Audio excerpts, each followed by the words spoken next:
দেখুন, বাস্তুমতে কয়েকটি জিনিস আপনাদের জীবনে ভীষণভাবে কিন্তু ফলো করা উচিত। যেমন আপনারা কোনো ভাঙা টেবিল, চেয়ার বা যে কোনো আলমারি হোক, কিছু রেখে দিয়েছেন গৃহে।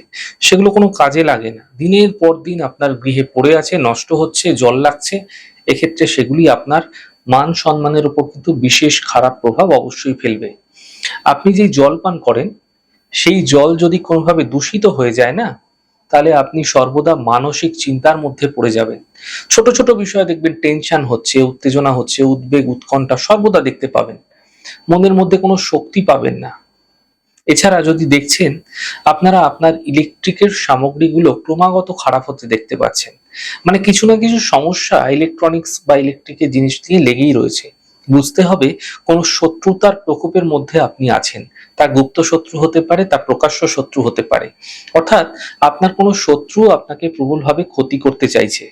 অনেকের বাড়িতেই এমনটি দেখা যায়, শুকনো গাছপালা অকারণে তারা সেই গাছগুলিকে বাড়ির মধ্যে রেখে দেয়।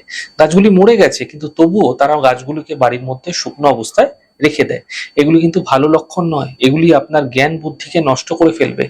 আপনার ঠাকুর ঘর যদি নোংরা অবস্থায় থাকে না, দেখবেন ঘুমের সমস্যা হবে আপনার। ছেঁড়া অথবা বিশেষ করে যারা নোংরা বস্ত্র পরিধান করছেন, দেখবেন আপনার সমস্ত সুখ সমৃদ্ধিকে কিন্তু সে কেড়ে নেবে। এছাড়া যদি দেখছেন আপনার গৃহের মানে ভাঙা ছাতা, জুতো ভাঙা পড়ে আছে, তাহলে সেগুলি কিন্তু সব কাজে কিন্তু আপনাকে বাধা লাগিয়ে রাখবে। সর্বদা হয়রানির মধ্যে আপনার জীবন কাটতে থাকবে।